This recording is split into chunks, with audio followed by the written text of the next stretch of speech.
Continuamos en la UNED en el grado de Criminología y estamos hablando de las principales paradigmas y corrientes de la psicología en esta parte tercera. Y en concreto vamos a hablar del neoconductismo. El neoconductismo surge en la década de 1930 en respuesta a los rígidos postulados del conductismo, adoptando algunos de sus principios básicos, pero de un modo más flexible. Compartió con el conductismo de Watson la idea de que la psicología tiene como objetivo el control y predicción de la conducta, utilizando la metodología de las ciencias naturales. Su preocupación fundamental se centró en el estudio del aprendizaje animal, con objeto de llegar a descubrir los principios generales del comportamiento humano. Sus representantes más destacados fueron Hull y Tolman. Carl Leonard Hull, 1884-1952. Este fue un psicólogo estadounidense de gran relevancia en el desarrollo de la psicología científica que dejó huella, fundamentalmente gracias a sus investigaciones en el campo del aprendizaje y la motivación. El recorrido de este autor hasta llegar al neoconductismo fue extenso y a lo largo de ese periodo se preocupó por superar ciertas convicciones del conductismo como consideración sobre la pasividad del ser humano para pasar a considerarlo como un elemento activo, capaz de dar respuesta de forma voluntaria a cualquier estímulo del ambiente. Este hecho propició la sustitución del núcleo conductista de Watson basado en el estricto esquema de estímulo-respuesta por un nuevo esquema que explicaba que entre el estímulo y la respuesta existían una serie de variables intermedias o variables intervinientes que ocurrían en el organismo con la denominación O y que determinaban la respuesta del sujeto estímulo-organismo-respuesta EOR. La variable intermedia O, el organismo, incluida en el nuevo esquema, hace referencia a los sucesos internos no observables, como podrían ser los pensamientos o cualquier componente motivacional, y que se produjese entre los estímulos del ambiente y la respuesta conductual del sujeto.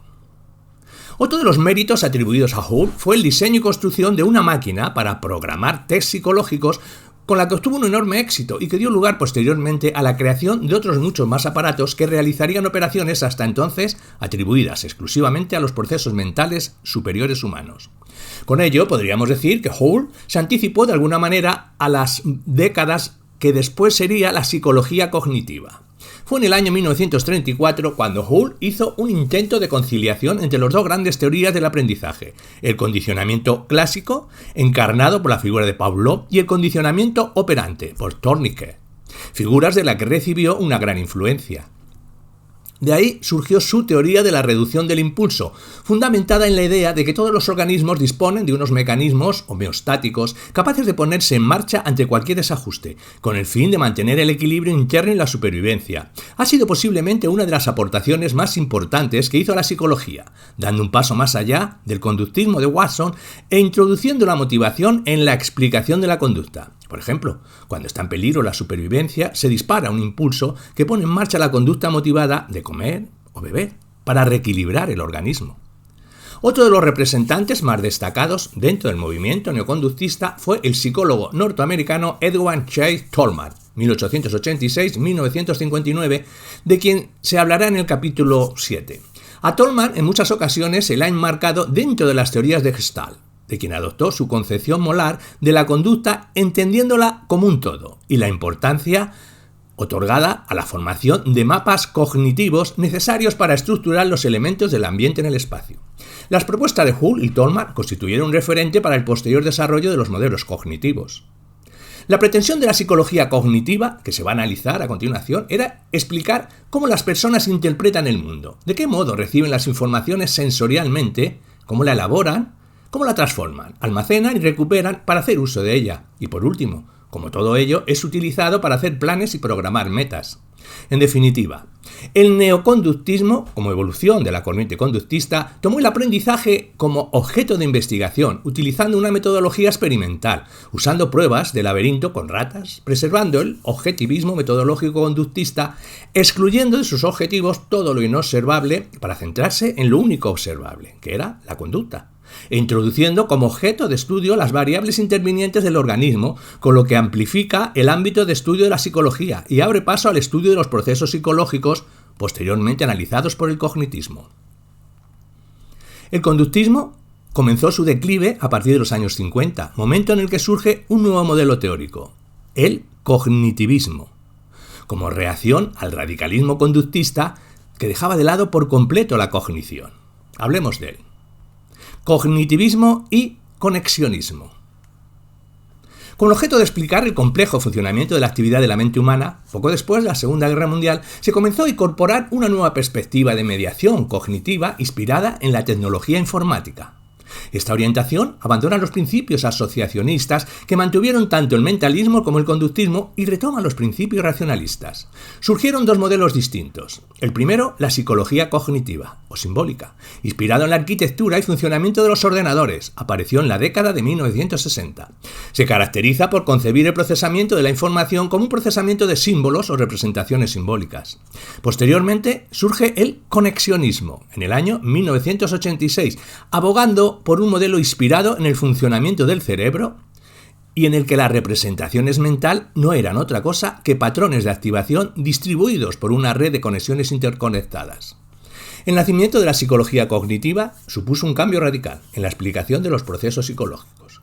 El paradigma cognitivista nació y evolucionó bajo la influencia de una gran diversidad de circunstancias hasta llegar al momento presente. Por ello, vamos a presentarlo simultáneamente junto con algunas de las tendencias que han propiciado su desarrollo. Sin duda, los rígidos postulados del paradigma conductista y su reduccionismo metodológico exclusivamente centrado en lo observable, la conducta, ignorando por completo cualquier tipo de actividad de la mente, influyeron en gran medida en el inicio de este nuevo mentalismo, que es la cognitiva. Esta corriente de la psicología aborda la mente humana desde una perspectiva nueva, el procesamiento de la información, y sustituye la metodología introspeccionista por la experimental. Pero fueron muchos los acontecimientos que confluyeron y que influyeron en el desarrollo de la psicología cognitiva o psicología del procesamiento de la información, entre ellos la teoría de la información y la cibernética, la neurociencia cognitiva, la inteligencia artificial, la psicología experimental británica o la lingüística generativa transformacional de Chomsky. Una de las grandes aportaciones e influencias que marcó la llegada del cognitismo y que fue el pilar fundamental en el origen y desarrollo de una teoría matemática de la información procede de la teoría de la información informática y formulada por Shannon Weaver en el año 1949. Shannon era un ingeniero que entendía la comunicación como un proceso de transferencia de información y uno de los principales objetivos se centró en mejorar los procesos de comunicación electrónica buscando la máxima eficacia y precisión en la transmisión de los mensajes hasta su llegada al destinatario. Subrayó que el éxito para conseguirlo estaba en evitar todo tipo de ambigüedad en la codificación y decodificación de estos mensajes y en la eliminación o máxima reducción de cualquier tipo de ruido que pudiese perturbar el proceso.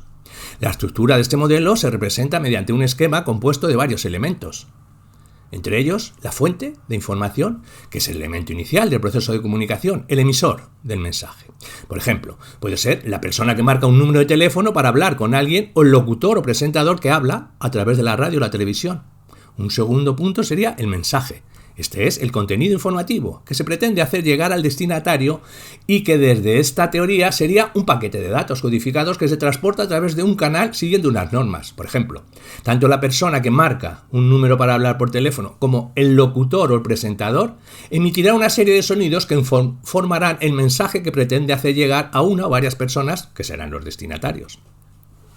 Otro punto será el transmisor, que este es el componente técnico o electrónico que transforma el mensaje emitido en un conjunto de señales o códigos adecuados al canal encargado de transmitirlos. Siguiendo con el ejemplo expuesto, el transmisor se encargará de transformar la voz en impulsos eléctricos, que pueden ser transmitidos por el canal. Otro punto es la señal, que esta sería el mensaje codificado por el transmisor. Otro, el canal. Este es el medio físico por el que viaja el mensaje, la información que debe transportar las señales codificadas por el transmisor. En el caso del teléfono, el medio por el que se transportaría la información serían los cables o la red utilizada por la empresa telefónica. Otro punto sería el ruido. Este hace referencia a cualquier tipo de distorsión no deseada en la señal, en su recorrido durante la transmisión del mensaje. Esto ocurre cuando se producen interferencias en la pantalla de la televisión y se oyen ruidos en la radio, cuando la voz a través del teléfono se escucha muy a bajo volumen o cuando hay sonidos procedentes del entorno social que entorpecen la escucha. Otro punto, el receptor, que este es el encargado de decodificar el mensaje y vocalizarlo por el canal para transcribirlo en un lenguaje comprensible por el verdadero receptor, que será el destinatario. Y por último, el destinatario, que es el receptor final del proceso de comunicación a quien va dirigido el mensaje. El objetivo con el que Shannon creó este modelo fue mejorar los procesos de comunicación electrónicos para transmitir de forma óptima los datos. Para ello planteó estudiar la cantidad de información que podía contener un mensaje en función de la capacidad que un medio podía soportar y transmitir, para lo que propuso un sistema binario de dos posibilidades, el 0 y el 1, con una unidad de medida, el bit. Pretendía ser una herramienta para analizar el traspaso de información de cualquier proceso cognitivo a través de un canal único, cuantificado mediante bits de información, siguiendo el modelo del ordenador. Su formulación fue inicialmente aceptada y aplaudida, pero posteriormente comenzó a acaparar críticas fundamentalmente dirigidas hacia su concepción de la mente como un canal pasivo de información, es decir, que se presenta como un modelo de transmisión que entiende al receptor como un elemento puramente pasivo, contrario a lo demostrado experimentalmente en comunicación social, donde es el receptor quien constituye el significado del mensaje. Lo cierto es que tanto Shannon como Weber eran conscientes de las limitaciones del modelo y lo explicaron alegando que este no se centra en los aspectos semánticos, asociados a mensajes individuales, a los que considera irrelevantes para el diseño de los sistemas de comunicación, sino en los aspectos técnicos, asociados al conjunto de mensajes alternativos posibles, es decir, en el que el sistema funcione y sea eficiente. A pesar de sus críticas, Shannon es, con bastante unanimidad, considerado el precursor de muchos de los desarrollos tecnológicos actuales. La teoría de la información ha aportado valiosa información en el desarrollo de las técnicas utilizadas actualmente en la compresión de datos, vídeos, audios, etc. Supuso además una importante aportación a la psicología, proporcionándole un lenguaje matemático informático que también contribuyó con un nuevo modo de pensar y de plantearse los problemas, suscitando un renovado interés en el estudio de los procesos mentales, desde otro ángulo diferente. El nacimiento de la cibernética, antecedente de la actual informática, jugó un papel fundamental en el desarrollo de las ciencias cognitivas en general. El matemático Norbert Wiener, su fundador, defendió que los modelos matemáticos de comunicación en ordenadores también podían ser aplicados a los humanos, en concreto, a los circuitos neuronales biológicos como los del sistema nervioso, entendiendo que la red neuronal era un software cibernético de proposiciones lógicas. Introdujo el concepto de retroalimentación o feedback, para referirse a los mecanismos de autorregulación de los humanos y también de las máquinas, mediante el intercambio de información del mismo modo que lo hace un termostato, activándose y desactivándose en función de la temperatura alcanzada. Posiblemente una de las figuras más relevantes dentro de la cibernética a mediados del siglo XX fuera el ingeniero inglés William Ross Ashby, pionero en el desarrollo de un dispositivo cibernético bautizado como homeostato, diseñado para el estudio del comportamiento adaptativo. El homeostato ha sido interpretado como una prueba de existencia muy temprana de una máquina capaz de reconfigurarse a sí misma, de modo aleatorio, ante cambios en su medio. El campo de estudio de la neurociencia cognitiva surgió como disciplina científica con entidad propia, aproximadamente en la década de los años 80, inducida por la proliferación de las nuevas técnicas de neuroimagen que han posibilitado visualizar la estructura y la funcionalidad del cerebro humano en vivo, mientras el sujeto realiza cualquier actividad, como podría ser, por ejemplo, una tarea de atención sostenida. Como la psicología cognitiva ha estudiado también todos los procesos psicológicos, poniendo de manifiesto que las funciones psicológicas dependen de un conjunto de regiones cerebrales específicas y altamente especializadas e interconectadas que conforman sistemas funcionales. La neurociencia cognitiva confluye entre la psicología y la neurociencia, que persigue descubrir las características de la arquitectura funcional del sistema cognitivo y encontrar las bases biológicas de la cognición, así como su relación con las estructuras cerebrales en las que se asienta. Otra disciplina que influyó en el modelo de la psicología cognitiva fue el desarrollo de la inteligencia artificial, con las siglas IA. Su origen se encuentra en algunos de los trabajos publicados por el matemático Alan Mattison-Turing, y su finalidad es el estudio de las facultades mentales mediante la utilización de modelos computacionales. A tal fin, Turing, en 1936, describió una máquina, la máquina de Turing, hipotética, probablemente uno de los primeros autómatas que simulaba el comportamiento de inteligencia del ser humano. El denominado test de Turing tenía como finalidad determinar si un ordenador adecuadamente programado sería capaz de pensar como lo haría la mente humana. Su funcionamiento se centraba en un proceso de computación, transformación de inputs en outputs, en el que hay que considerar tres elementos: El primero de ellos se refiere a las unidades informativas básicas, inputs informativas, que es la información de entrada y que son los estímulos que proceden del exterior. En segundo lugar, esos inputs informativos son transformados mediante operaciones sujetas a determinadas reglas, tratando cada elemento secuencialmente, es decir, que la transmisión de información se realiza byte a byte, en serie. Y en tercer lugar, la información de salida, que son los inputs informativos transformados y que dan lugar a la construcción de nuevos elementos, outputs informativos, que en el caso del cerebro podían ser procesos visibles como el lenguaje, la percepción, etc. Un símil cinematográfico lo encontramos en la película de ficción Blade Runner, dirigida en el año 1982 por Rick Deckard, en la que utilizaba el test Boyd-Crawford para encontrar respuestas físicas o emocionales con las que discriminar si Rachel era humana o una replicante, viéndose un cierto paralelismo con el test de Turing, aunque este hiciera fundamentalmente énfasis en la inteligencia y no en la empatía. La máquina fue utilizada durante la Segunda Guerra Mundial para descifrar enigmas, el código secreto utilizado por el ejército alemán. Las ideas de Turing fueron posteriormente retomadas por muchos otros investigadores e incorporadas al modelo de la psicología cognitiva inspirado en el ordenador de procesamiento serial. Asimismo, este autor se interesó también por la computación mediante redes neuronales, adelantándose a lo que posteriormente se conocería como modelo conexionista. El cognitivismo quiso explicar el funcionamiento de la mente humana y el origen de las representaciones mentales, estableciendo una similitud entre el funcionamiento mental y el funcionamiento del ordenador. En la medida en que los ordenadores son sistemas informáticos que realizan funciones parecidas a la mente humana, como captar información, transformarla y elaborar otra nueva, la psicología cognitiva o psicología del procesamiento de la información creyó encontrar en el ordenador un modelo que podía simular la actividad mental. Surge así la analogía mente-ordenador, también conocida como metáfora del ordenador. El cerebro en el ser humano que permite el procesamiento de la información sería equiparable al hardware del ordenador y la mente que actuaría operando activamente sobre la información que recibe sería equiparable al software del ordenador. Considerar mente y ordenador funcionalmente equivalente es una de las claves de la psicología cognitiva. Esta equiparación entre ambos ha sido tenida en cuenta en diferente grado, dando lugar a dos versiones sobre la interpretación de la similitud entre los procesos desarrollados por la máquina y los producidos por la mente humana, la versión fuerte y la débil. Hablemos de ellas. La versión fuerte. Esta elabora programas con la intención de simular con exactitud la inteligencia humana, partiendo del supuesto de que los ordenadores pueden llegar a actuar pensando exactamente igual que el ser humano. De este modo, por ejemplo, la simulación de un programa de IA, inteligencia artificial, no se considera una representación aproximada del funcionamiento de la inteligencia humana, sino una imitación precisa de esta. Esta versión fue en cierto modo ridiculizada por Searle en 1980, quien demostró que si un ordenador en él instalásemos un programa que tradujese chino, dicho programa contendría una serie de instrucciones sobre cómo sustituir símbolos de un idioma por símbolos de otro idioma, pero de ello nunca podríamos decir que el ordenador entienda el chino. En su argumentación, este autor pretendía transmitir que los ordenadores únicamente podían proporcionarnos herramientas para la investigación de los procesos mentales, pero nunca podrían llevar a cabo ninguno de ellos.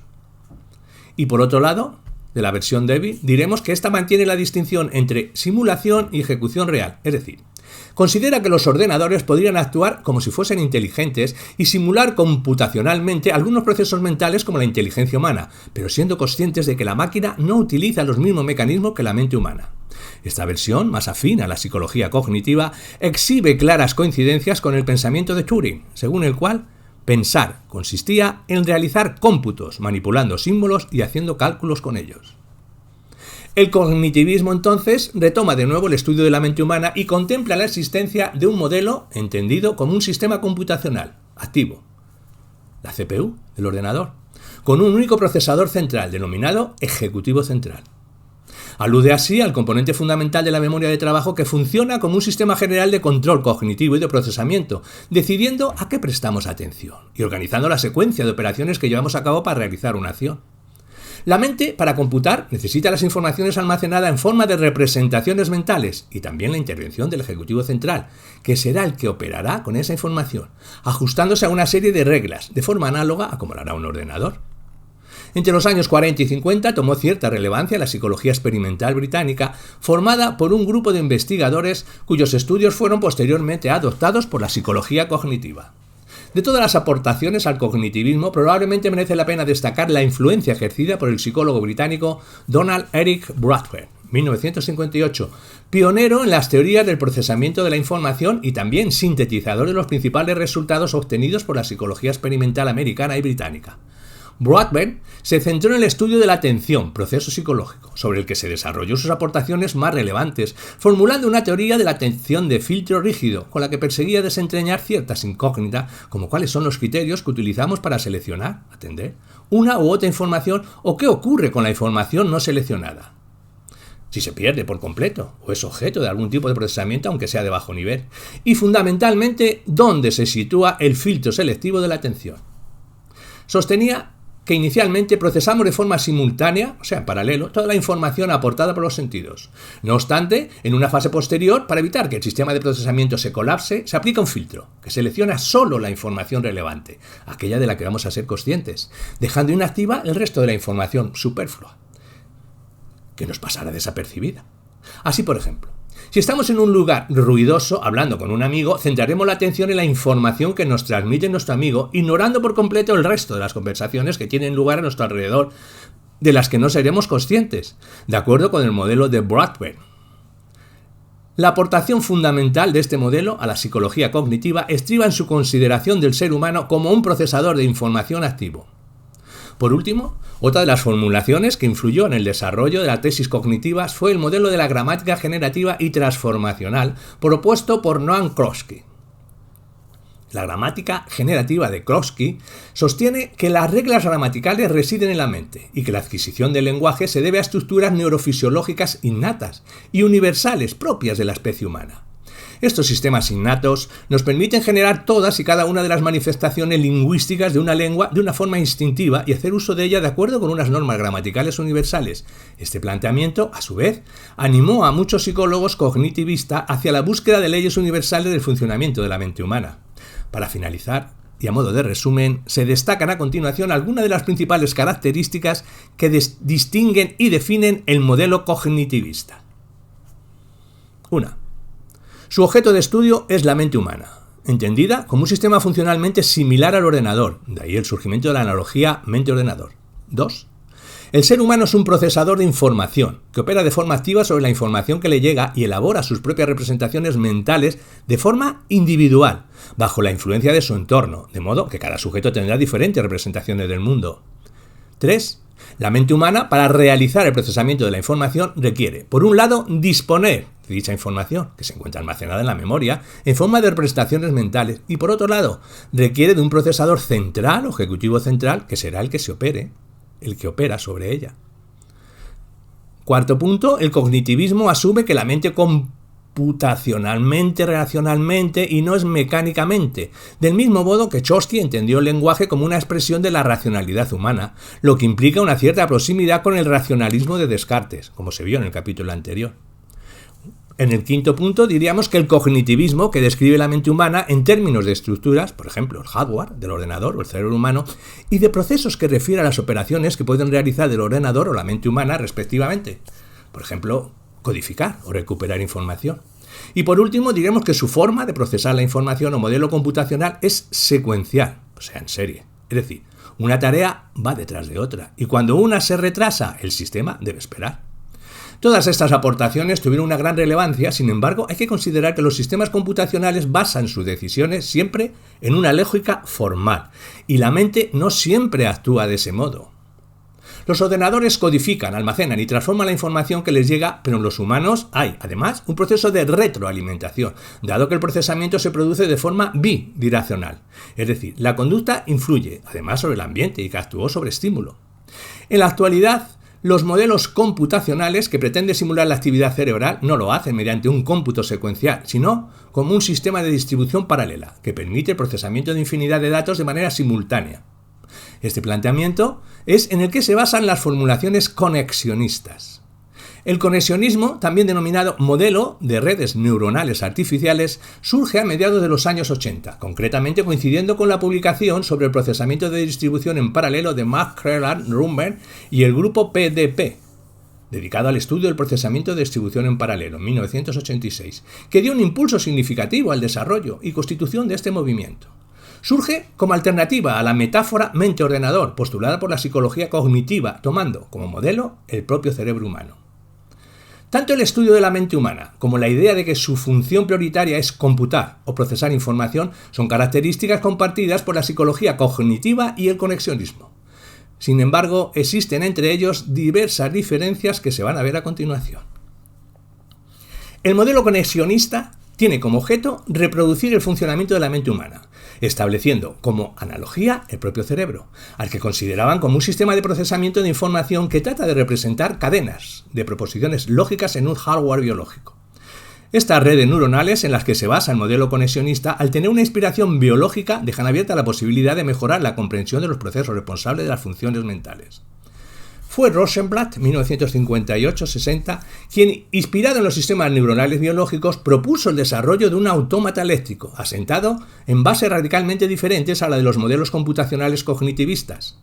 Su trabajo inicial culminó con el desarrollo de la forma más básica de una red neuronal de neuronas artificiales, formada por capas, que denominó perceptrón, convirtiéndose así en la primera computadora que era capaz de aprender por ensayo y error, utilizando una red neuronal análoga, utilizada por el cerebro humano en los procesos del pensamiento, cuya capacidad para resolver problemas, detectar características o rasgos visuales, hizo que fuese considerado el primer sistema conexionista de reconocimiento de formas.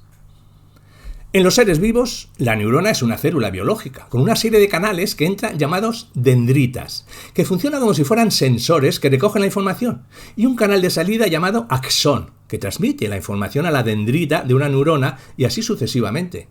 Las neuronas trabajan conjuntamente asociándose entre ellas y formando una red.